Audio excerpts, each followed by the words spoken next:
নিজেকে রাজা ভাবার কারণে প্রেসিডেন্ট ডোনাল্ড ট্রাম্প ডেমোক্রেটদের উপেক্ষা করছেন, এমন অভিযোগ করেছেন সেনেট মাইনরিটি লিডার চাক শুমার। রিপাবলিকানদের সতর্ক করে তিনি বলেন, সরকারে অচলাবস্থা সৃষ্টি হলে তারাই দায়ী থাকবেন। বুধবার এমএসএনবিসিকে দেয়া সাক্ষাৎকারে এসব কথা বলেন শুমার। অন্যদিকে সাবেক স্টেট সেক্রেটারি হিলারি ক্লিন্টন বলেছেন, দেশে বর্তমানে এক ধরনের স্থবিরতা বিরাজ করছে। একই সাথে বর্তমান পরিস্থিতি নিয়ে ভয় এবং অনিশ্চয়তায় ভুগছে সাধারণ মানুষ। প্রেসিডেন্ট ট্রাম্পের ক্ষমতার অপব্যবহার এবং সংবিধান লঙ্ঘন নিয়েও গভীর উদ্বেগ জানান তিনি। সরকারি কার্যক্রমে অচলাবস্থা এড়ানোর জন্য রিপাবলিকানদের ব্যয় বিল নিয়ে কংগ্রেসের ডেমোক্রেটদের সঙ্গে পূর্ব পরিকল্পিত বৈঠক প্রেসিডেন্ট ট্রাম্প বাতিল করার ঘটনায় বুধবার একটি যৌথ বিবৃতি দিয়েছেন সেনেট মাইনরিটি লিডার চাক শুমার এবং হাউস মাইনরিটি লিডার হাকিম জেফ্রিস। এতে তারা বলেন, সরকারকে অর্থায়ন করার সময়সীমা শেষ হয়ে আসছে, কিন্তু তারপরও ডোনাল্ড ট্রাম্প এবং রিপাবলিকানরা ইচ্ছাকৃতভাবে দেশকে একটি বেদনাদায়ক শাটডাউনের দিকে ঠেলে দিচ্ছেন। ডেমোক্রেটরা একটি সমঝোতায় পৌঁছানোর জন্য আলোচনায় বসতে প্রস্তুত বলে আবারও স্পষ্ট জানান তারা। এমএসএনবিসির এক অনুষ্ঠানে ডেমোক্রেটদের অবস্থান তুলে ধরে চাক শুমার বলেন, তারা শাটডাউন এড়াতে চান। শুমার বলেন, ডোনাল্ড ট্রাম্প রাজা নন, এককভাবে সিদ্ধান্ত নিতে পারেন না তিনি সেনেট মেজরিটি লিডার থাকাকালীন রিপাবলিকানদের সঙ্গে সমঝোতা করার কারণে একবারও শাটডাউন হয়নি বলে উল্লেখ করেন শুমার। একই সঙ্গে প্রেসিডেন্ট ট্রাম্পের বৈঠক বাতিলের তীব্র সমালোচনা করেন তিনি। আরো বলেন, প্রেসিডেন্সি, সেনেট ও হাউস সবই রিপাবলিকানদের হাতে। সরকারের অচলাবস্থার সৃষ্টি হলে দায় তাদেরই হবে।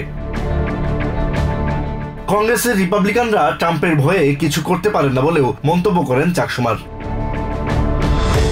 দেশের বর্তমান রাজনৈতিক পরিস্থিতি ও ভবিষ্যতের ঝুঁকি নিয়ে এক আলোচনায় সাবেক স্টেট সেক্রেটারি হিলারি ক্লিন্টন বলেন, ডানপন্থীরা দেশকে উল্টো দিকে নিয়ে যাওয়ার চেষ্টা করছে। তার মতে, আধুনিক যোগাযোগ ব্যবস্থায় পিছিয়ে থাকার কারণে ডেমোক্রেটরা সমর্থন হারাচ্ছে। হিলারি মনে করেন, প্রেসিডেন্ট ট্রাম্পের নীতির নেতিবাচক প্রভাব কেবল দেখতে শুরু করেছে দেশের মানুষ। টেক্সাসের ডালাসে আইসের একটি আটক কেন্দ্রে বন্দুক হামলায় একজন বন্দী নিহত এবং দুজন গুরুতর আহত হয়েছেন। বুধবার একটি স্নাইপার রাইফেল ব্যবহার করে হামলা চালান 29 বছর বয়সী সন্দেহভাজন হামলাকারী জোশুয়া জন। পরে হামলাকারী আত্মহত্যা করেছেন বলে জানিয়েছেন তদন্তকারী কর্মকর্তারা। এই হামলায় কোনো আইস কর্মকর্তা গুলিবিদ্ধ না হলেও এটাকে রাজনৈতিক সহিংসতা হিসেবে আখ্যা দিয়েছেন সেনেটর টেড ক্রুজ। এক্সে দেয়া এক পোস্টে এফবিআই ডিরেক্টর ক্যাশ প্যাটেল জানান, নিহতের কাছে পাওয়া গুলির খোসায় আইস বিরোধী বক্তব্য পাওয়া গেছে। এদিকে হামলাটিকে উগ্র বামপন্থীদের রাজনৈতিক হত্যাকাণ্ড বলে দাবি করেন ভাইস প্রেসিডেন্ট জেডি ভ্যান্স। ডানপন্থী রাজনৈতিক কর্মী চার্লি কার্ক হত্যাকাণ্ডের রেশ কাটতে না কাটতেই এবার আরও একটি রাজনৈতিক হত্যাকাণ্ডের সাক্ষী হল টেক্সাস। বুধবার ডালাসে ইমিগ্রেশন অ্যান্ড কাস্টমস এনফোর্সমেন্ট আইসের একটি আটক কেন্দ্রে সন্দেহভাজন হামলাকারীর গুলিতে প্রাণ যায় এক বন্দীর। হামলার পর নিজের বন্দুকের গুলিতে আত্মহত্যা করে ওই অস্ত্রধারী। We had 4 individuals that were shot, 2 of them deceased, including the shooter. Dallas police department জানিয়েছে, একটি স্নাইপার রাইফেল ব্যবহার করে পার্শ্ববর্তী একটি ভবন থেকে অতর্কিত হামলা চালায় 29 বছর বয়সী সন্দেহভাজন জোশুয়া জন। এতে ডিটেনশন সেন্টারের প্রবেশপথের কাছে একটি ভ্যানের ভেতরে থাকা কয়েক বন্দী গুলিবিদ্ধ হয়, যাদের মধ্যে একজন ঘটনাস্থলেই প্রাণ হারান। The takeaway from all of this is that the rhetoric has to stop.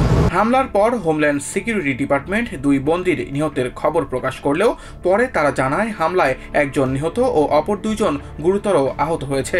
পরে তাদের দ্রুত হাসপাতালে নিয়ে যাওয়া হয়। We're going to be working this investigation shoulder to shoulder with our federal partners. The FBI is on scene. ঘটনাস্থল থেকে বন্দুকধারীর মরদেহ ও গোলাগুলির আলামত উদ্ধার করে পুলিশ। এক্সে দেওয়া এক পোস্টে এফবিআই ডিরেক্টর ক্যাশ প্যাটেল জানান, জনের লাশের কাছে পাওয়া একটি গুলির খোসায় অ্যান্টি আইস লেখা পাওয়া গেছে। সেখান থেকে তদন্তকারীরা ধারণা করছেন, আইসের প্রতি বিদ্বেষ থেকেই এই হামলা চালানো হয়েছে। From rounds that were found near the suspected shooter contain messages that are anti-ICE in nature. Homeland security secretary Christie নোম এই হামলায় তীব্র নিন্দা জানিয়ে বলেন, আইসের বিরুদ্ধে কিছু রাজনৈতিক দল ও গণমাধ্যমের বিদ্বেষ ছড়ানো এ ধরনের সহিংসতাকে উৎসাহিত করছে। তবে এমন নির্মম রাজনৈতিক হত্যাকাণ্ড আইসের কার্যক্রমকে বাধাগ্রস্ত করবে না বলে জোর দিয়েছেন টেক্সাসের গভর্নর গ্রেগ অ্যাবট ও Republican senator Ted Cruz. Violence is wrong. politically motivated violence is wrong. এই ঘটনায় নিহত ও তাদের পরিবারের প্রতি গভীর শোক ও সমবেদনা জানান ডালাসের mayor Eric Johnson. Please join me in praying for the families of the folks who lost their lives today. হামলাটি চার্লি কার্কের ওপর হামলার চেয়েও জঘন্য রাজনৈতিক সহিংসতা বলে মনে করেন ভাইস প্রেসিডেন্ট জেডি ভ্যান্স। এই হামলাকে একজন চরম বামপন্থীর কাজ বলে দাবি করেন তিনি।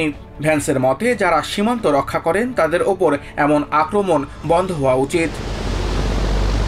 কংগ্রেসের কাছে মিথ্যা বলায় সাবেক এফবিআই ডিরেক্টর জেমস কোমির বিরুদ্ধে অভিযোগ গঠনের বিষয়টি বিবেচনা করছে জাস্টিস ডিপার্টমেন্ট। কয়েকটি সূত্রের বরাতে এমন খবর দিয়েছে এমএসএনবিসি। বলা হচ্ছে 2020 সালের সেপ্টেম্বরে কংগ্রেসের শুনানিতে মিথ্যা বলে থাকতে পারেন কোমি। এই বিষয়ে প্রয়োজনীয় তথ্য প্রমাণ সংগ্রহ করে খুব শিগগিরই ভার্জিনিয়ার গ্র্যান্ড জুরির কাছে অভিযোগ গঠনে অনুরোধ জানানো হবে। গত শনিবার ট্রুথ সোশ্যালে এ নিয়ে অ্যাটর্নি জেনারেল প্যাম বন্ডিকে প্রকাশ্যে নির্দেশনা দেন প্রেসিডেন্ট ডোনাল্ড ট্রাম্প। এরপর কোমি ছাড়াও ডেমোক্রেটিক সেনেটর অ্যাডাম শিফ এবং নিউ ইয়র্কের অ্যাটর্নি জেনারেল লেটিশিয়া জেমসের বিরুদ্ধে অভিযোগ গঠনের তোড়জোড় শুরু হয়। প্রায় 5 বছর আগে 2020 সালের 30 সেপ্টেম্বর কংগ্রেসের শুনানিতে শপথ নিয়ে সাক্ষ্য দিয়েছিলেন তৎকালীন এফবিআই ডিরেক্টর জেমস কমি। করোনা মহামারীর কারণে ভার্চুয়াল শুনানিতে ভার্জিনিয়া থেকে যুক্ত হয়েছিলেন তিনি। বলা হচ্ছে সাক্ষ্যে মিথ্যা তথ্য দিয়ে থাকতে পারেন জেমস। তাই ইস্টার্ন ডিস্ট্রিক্ট অফ ভার্জিনিয়া সাবেক এই গোয়েন্দা প্রধানের বিরুদ্ধে অভিযোগ গঠনের কথা চিন্তা ভাবনা করছে। 4টি সূত্রের বরাতে এমন খবর দিয়েছে এমএসএনবিসি। এই বিষয়ে প্রয়োজনীয় তথ্য প্রমাণ সংগ্রহ করে খুব শীঘ্রই ভার্জিনিয়ার গ্র্যান্ড জুরির কাছে অভিযোগ গঠনে অনুরোধ জানানো হবে। গত শনিবার ট্রুথ সোশ্যালে এ নিয়ে অ্যাটর্নি জেনারেল প্যাম বন্ডিকে প্রকাশ্যেই নির্দেশনা দিয়েছিলেন প্রেসিডেন্ট ডোনাল্ড ট্রাম্প। ট্রাম্প জানতে চেয়েছিলেন কমি ছাড়াও শিফ এবং ল্যাটিশিয়ার বিরুদ্ধে ঠিক কি ব্যবস্থা নেওয়া হয়েছে, নাকি মুখে মুখেই আওয়াজ তোলা হচ্ছে। এরপর কমি ছাড়াও ডেমোক্রেটিক সেনেটর অ্যাডাম শিফ এবং নিউ ইয়র্কের অ্যাটর্নি জেনারেল ল্যাটিশিয়া জেমসের বিরুদ্ধে অভিযোগ গঠনের তোড়জোড় শুরু হয়। শিফ ও ল্যাটিশিয়ার বিরুদ্ধে মর্গেজ জালিয়াতির অভিযোগ করে আসছেন ট্রাম্প। গত শুক্রবার চাপের মুখে পদত্যাগ করেন স্থানীয় অ্যাটর্নি এরিক সিবার্ট, কারণ তিনি এই ধরনের অভিযোগ আনতে অস্বীকৃতি জানিয়েছিলেন। ফলে লিন্ডসে হ্যালিগান নামে ট্রাম্পের ব্যক্তিগত এক আইনজীবীকে ইস্টার্ন ডিস্ট্রিক্ট অফ ভার্জিনিয়ার অ্যাটর্নি নিযুক্ত করেছেন বন্ডি। যদিও কোনো মামলা পরিচালনায় তার পূর্ব অভিজ্ঞতা নেই বলে অভিযোগ উঠেছে। বিষয়টি নিয়ে এখনো কোনো মন্তব্য করেনি জাস্টিস ডিপার্টমেন্ট। 2020 সালের সেপ্টেম্বরে মূলত ট্রাম্পের সাথে রাশিয়ার সংশ্লিষ্টতা সহ এফবিআইয়ের অভ্যন্তরীণ কিছু ব্যর্থতা নিয়ে সেনেট শুনানিতে তোপের মুখে পড়েছিলেন জেমস কমি। রিপাবলিকানরা সে সময় তাকে দায়ী করে ক্ষোভ জানিয়েছিল। শেষ খবর পর্যন্ত এই বিষয়ে গ্র্যান্ড জুরি বৈঠকে বসে কোনো সিদ্ধান্ত নিয়েছে কিনা তা জানা যায়নি। ইউক্রেন সংকট সমাধানে মস্কোকে কার্যকর পদক্ষেপ নেওয়ার আহ্বান জানিয়েছেন স্টেট সেক্রেটারি মার্কো রুবিও। বুধবার জাতিসংঘ সাধারণ পরিষদের অধিবেশনের ফাঁকে রাশিয়ার পররাষ্ট্রমন্ত্রী সের্গেই ল্যাভরভের সঙ্গে বৈঠকে এই আহ্বান জানান তিনি। এদিকে ইউক্রেন যুদ্ধ থেকে রাশিয়া পিছু হটবে না বলে জানিয়েছেন ক্রেমলিনের মুখপাত্র দিমিত্রি পেসকভ। অন্যদিকে ইউক্রেন বিষয়ে প্রেসিডেন্ট ডোনাল্ড ট্রাম্পের অবস্থানকে রাশিয়া আমলেই নিচ্ছে না বলে মন্তব্য করেন রুশ প্রেসিডেন্ট ভ্লাদিমির পুতিনের সাবেক উপদেষ্টা সের্গেই মার্কভ। রাশিয়ার পররাষ্ট্রমন্ত্রী সের্গেই ল্যাভরভের সঙ্গে 15 মিনিটের এক সংক্ষিপ্ত বৈঠক করেন state secretary Marco Rubio. State ডিপার্টমেন্টের একাধিক কর্মকর্তার বরাত দিয়ে সিএনএন জানায়, ইউক্রেন সংকট সমাধানে মস্কোকে কার্যকর পদক্ষেপ নেওয়ার আহ্বান জানান রুবিও। তবে বৈঠক বিষয়ে তাৎক্ষণিক কোনো প্রতিক্রিয়া জানায়নি ক্রেমলিন। জাতিসংঘের সাধারণ পরিষদে ইউক্রেনের প্রেসিডেন্ট ভলোদিমির জেলেনস্কির ভাষণ শেষ হওয়ার কয়েক ঘন্টার মধ্যেই বৈঠকে বসেন রুবিও ল্যাভরভ। এদিকে রাশিয়ার ভঙ্গুর অর্থনীতির সুবিধা নিতে ইউক্রেনকে প্রেসিডেন্ট ডোনাল্ড ট্রাম্প যেসব পরামর্শ দিয়েছেন তার সমালোচনা করেছে ক্রেমলিন। মস্কো জানায়, অর্থনৈতিকভাবে স্বাবলম্বী রাশিয়া ইউক্রেনের যুদ্ধক্ষেত্রে বিন্দুমাত্র ছাড় দেবে না। জাতিসংঘের সাধারণ পরিষদের অধিবেশনের ফাঁকে মঙ্গলবার ইউক্রেনের প্রেসিডেন্ট ভলোদিমির জেলেনস্কির সঙ্গে বৈঠকের পর ট্রাম্প জানান, ইউক্রেনে রাশিয়ার দখল করা অঞ্চলগুলো আবারও ফিরে পেতে পারে কিয়েভ। ইউক্রেন বিষয়ে ট্রাম্পের বক্তব্যের সমালোচনা করে ক্রেমলিনের মুখপাত্র দিমিত্রি পেসকভ বলেন, ইউক্রেন নিয়ে প্রেসিডেন্ট পুতিন যে লক্ষ্য নির্ধারণ করেছেন তা অর্জন করতে বিশেষ সামরিক অভিযান চালিয়ে যাবে মস্কো। রাশিয়ার বর্তমান ও ভবিষ্যতের কথা চিন্তা করে ইউক্রেনের যুদ্ধক্ষেত্র থেকে পিছিয়ে আসার সুযোগ নেই বলেও জানান তিনি। Вчера между ними состоялась встреча. Разумеется, президент Трамп услышал о том, что происходит в версии. এদিকে ইউক্রেন বিষয়ে প্রেসিডেন্ট ট্রাম্পের অবস্থান পাল্টানোকে রাশিয়া আমলেই আনছে না বলে মন্তব্য করেন রাশিয়ার প্রেসিডেন্ট ভ্লাদিমির পুতিনের সাবেক উপদেষ্টা সের্গেই মার্কভ। জেলেনস্কির সাথে বৈঠকে ট্রাম্প আসলে কিয়েভের সক্ষমতা বিষয়ে ঠাট্টা করেছেন বলে মনে করছেন তিনি। মার্কভ বলেন, রাশিয়ার সেনাবাহিনীকে দুর্বল মনে করার কোনো যৌক্তিক কারণ থাকতে পারে না। দ্বিতীয় মেয়াদে ক্ষমতায় বসার পর থেকেই ট্রাম্প নোবেল শান্তি পুরস্কার পেতে মুখিয়ে আছেন জানিয়ে তিনি বলেন, ইউক্রেন যুদ্ধ বন্ধ না হলে নোবেল পুরস্কার পাওয়া অনিশ্চিত হয়ে যাবে বলেই এখন কিয়েভের পক্ষে কথা বলছেন ট্রাম্প। জলবায়ু পরিবর্তন মোকাবেলায় সবচেয়ে ঝুঁকিপূর্ণ দেশগুলোর জন্য তহবিল বাড়ানোর উপর জোর দিয়েছেন বিশ্ব নেতারা। পাশাপাশি কার্বন নিঃসরণ কমানো এবং নবায়নযোগ্য জ্বালানির ব্যবহার বাড়ানোর বিরোধিতাকারীদের তীব্র সমালোচনা করেন তারা। বুধবার জাতিসংঘের জলবায়ু সম্মেলনে উল্লেখযোগ্য হারে কার্বন নির্গমন কমানোর ঘোষণা দিয়েছে চায়না। বিশ্বের সবচেয়ে বেশি কার্বন দূষণকারী দেশটি 2035 সালের মধ্যে গ্রিনহাউস গ্যাস নির্গমন 7 থেকে 10% কমানোর লক্ষ্য নির্ধারণ করেছে। এছাড়া ব্রাজিল এবং অস্ট্রেলিয়াও আগামী দশকের মধ্যে কার্বন নির্গমন উল্লেখযোগ্য পর্যায়ে কমিয়ে আনার অঙ্গীকার ব্যক্ত করেছে। গত মঙ্গলবার জাতিসংঘের সাধারণ পরিষদে দেয়া ভাষণে প্রেসিডেন্ট ট্রাম্প জলবায়ু পরিবর্তনের বিষয়টিকে বিশ্বের সবচেয়ে বড় প্রতারণা বলে অভিহিত করেন। নবায়নযোগ্য জ্বালানির উপর মনোযোগ দেওয়া দেশগুলোর সমালোচনা করেন তিনি। Higher or lower, whatever the hell happens, this climate change, it's the greatest con job ever perpetrated on the world, in my opinion. বুধবার জাতিসংঘের উচ্চ পর্যায়ের জলবায়ু সম্মেলনে ট্রাম্পের নাম উল্লেখ না করলেও তার প্রতি ইঙ্গিত করে বক্তব্য দেন বিশ্ব নেতারা। কখনো কখনো আমরা এমন বক্তব্য শুনি যে জলবায়ু সমস্যা কেবল একটি বিতর্কের বিষয়। কিছু লোক বলে বিজ্ঞান স্পষ্ট নয়, কিন্তু আমি বিশ্বাস করি বিজ্ঞান স্পষ্ট। আমরা মুক্ত বিজ্ঞানকে সমর্থন করি, যাতে আমরা সেই বিজ্ঞানের ভিত্তিতে আমাদের সিদ্ধান্ত নিতে পারি। ফ্রান্সের প্রেসিডেন্ট ইমানুয়েল ম্যাক্রো জলবায়ু পরিবর্তন মোকাবেলায় ঝুঁকিপূর্ণ দেশগুলোকে সহায়তার জন্য তহবিল বাড়ানোর উপর জোর দেন। পাশাপাশি নীতি নির্ধারণের ক্ষেত্রে বৈজ্ঞানিক দিক নির্দেশনার গুরুত্ব তুলে ধরেন তিনি। অস্ট্রেলিয়ার প্রধানমন্ত্রী অ্যান্থনি অ্যালবানিজ আগামী এক দশকে তাদের কার্বন নির্গমনের মাত্রা বর্তমানের তুলনায় অর্ধেকে নামিয়ে আনার প্রতিশ্রুতি দেন। একই সঙ্গে সব দেশকে ঐক্যবদ্ধভাবে কাজ করার তাগিদ দেন তিনি। But by working with every nation to seize and share those opportunities, none of us can succeed alone, but together. জাতিসংঘের আসন্ন জলবায়ু শীর্ষ সম্মেলন COP30 আয়োজক ব্রাজিলের president Luis Inacio Lula da Silva 2035 সালের মধ্যে কার্বন নির্গমন 59 থেকে 67% কমানোর এবং বন উজাড় প্রতিরোধ চেষ্টা বাড়ানোর অঙ্গীকার করেন। পাশাপাশি উন্নয়নশীল দেশগুলোর জন্য ধনী দেশগুলোর অর্থ ও প্রযুক্তি সহযোগিতা বাড়ানোর আহ্বান জানান তিনি। Mais diferenciadas continuam atual. এই সম্মেলনে ভার্চুয়ালি যুক্ত হয়ে গ্রিন হাউস গ্যাস নির্গমন উল্লেখযোগ্য হারে কমানোর ঘোষণা দেন চায়নার প্রেসিডেন্ট শি জিনপিং। জলবায়ু পরিবর্তন মোকাবেলায় বিশ্বের উন্নত দেশগুলোকে আরো শক্তিশালী পদক্ষেপ নেওয়ার আহ্বান জানান শি। পরিবেশ বান্ধব জ্বালানি এবং কম কার্বন নির্গমন আমাদের সময়ের একটি প্রবণতা। কিছু দেশ এই প্রবণতার বিরুদ্ধে গেলেও আন্তর্জাতিক সম্প্রদায়ের সঠিক পথে থাকা, দৃঢ় আস্থা, অবিচল পদক্ষেপ এবং নিরবচ্ছিন্ন প্রচেষ্টা বজায় রাখা উচিত। জাতিসংঘের মহাসচিব অ্যান্টোনিও গুটেরেস প্যারিস জলবায়ু চুক্তির সব সদস্য রাষ্ট্রকে নতুন জলবায়ু পরিকল্পনা নির্ধারণ করার আহ্বান জানান।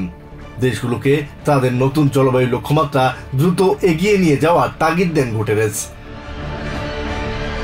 জাতিসংঘের সাধারণ পরিষদের অধিবেশনকে ঘিরে পাল্টাপাল্টি সমাবেশের প্রস্তুতি নিচ্ছে যুক্তরাষ্ট্র আওয়ামী লীগ ও বিএনপি।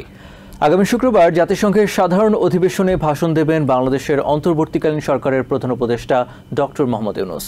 সে সময় আওয়ামী লীগ ও বিএনপি পরস্পরের শক্তি প্রদর্শনে বড় সমাবেশের সিদ্ধান্তের কথা জানিয়েছেন উভয় দলের শীর্ষ নেতারা। জাতিসংঘের সাধারণ অধিবেশনে যোগ দিতে নিউ ইয়র্কে অবস্থান করছেন বাংলাদেশের অন্তর্বর্তী সরকারের প্রধান উপদেষ্টা ডক্টর মোহাম্মদ ইউনূস। বাংলাদেশের সরকার প্রধানের নিউ ইয়র্কে আসাকে কেন্দ্র করে অনেক আগে থেকেই ব্যাপক প্রতিবাদের প্রস্তুতি নিয়ে রেখেছে বাংলাদেশে কার্যক্রম নিষিদ্ধ থাকা আওয়ামী লীগের যুক্তরাষ্ট্র শাখা।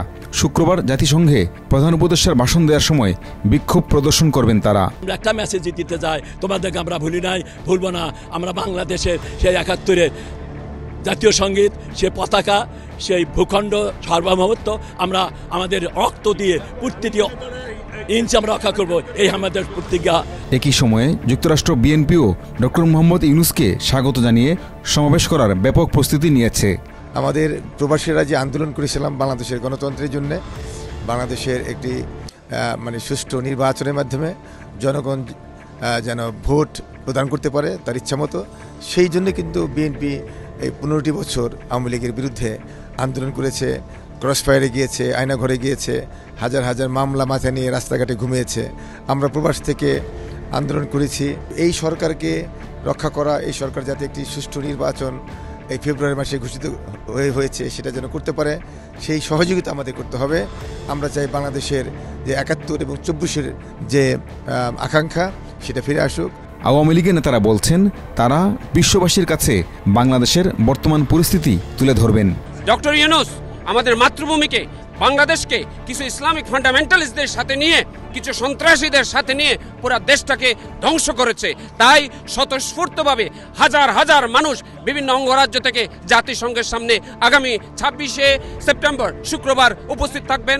ডক্টর মোহাম্মদ ইউনূস যেন সুন্দরভাবে নির্বাচনের আয়োজনের মাধ্যমে ক্ষমতা হস্তান্তর করতে পারেন, সেজন্য বিএনপি সব ধরনের সাহায্য করছে বলে জানিয়েছেন দলটির নেতারা। আমরা চাবো যে এই সরকার যেন সার্থক হন এবং তাদের নির্দিষ্ট সময়ের মধ্যে তারা একটা নির্বাচন দিয়ে, যে নির্বাচন বাংলাদেশের মানুষ গত ৩ দশক প্রায় ২ দশকের ঊর্ধ্বে দেখেনি, সে ধরনের একটা নিরপেক্ষ নির্বাচনের মধ্য দিয়ে জনগণের সরকার হাতে ক্ষমতার দায়িত্ব দিয়ে তারা চলে যাবে, সেই পর্যন্ত আমাদের সর্বাত্মক সহযোগিতা থাকবে। শুক্রবার হতে যাওয়া সমাবেশে সর্বোচ্চ মানুষের সমাগম ঘটাতে দফায় দফায় বৈঠক করছেন উভয় দলের নেতারা। জাতিসংঘের সাধারণ অধিবেশনকে ঘিরে প্রতিবাদ জানিয়েছে বিশ্বের বিভিন্ন দেশ থেকে নিউ ইয়র্কে জড়ো হওয়া হাজারো বিক্ষোভকারী। বুধবার জাতিসংঘের সদর দপ্তরের সামনে তারা তুলে ধরেন নিজ নিজ দেশে নিপীড়নের চিত্র। আমেরিকা ও কানাডার বিভিন্ন সিটি থেকে সিরিয়ার শত শত নাগরিক জাতিসংঘের সদর দপ্তরের সামনে জড়ো হন। তারা সিরিয়ার বর্তমান প্রেসিডেন্ট আহমেদ সারার নামে স্লোগান দিয়ে সিরিয়া থেকে সব ধরনের অবরোধ তুলে নেয়ার দাবি জানান। President in United Syria and to asking the American government to lift the sanctions Caesar law over Syria. I used to protest here in the United Nations when I was little for Syria to be free, and now it's free and we're celebrating that as well. We came all the way from Michigan to support our president, so we drove like 12 hours and we fully support him no matter what. Hi, today is a historic day for us as Syrians. We are here outside of the United Nations to celebrate and support our president, Ahmed al-Shara. This is the first Syrian president to give a speech at the United Nations.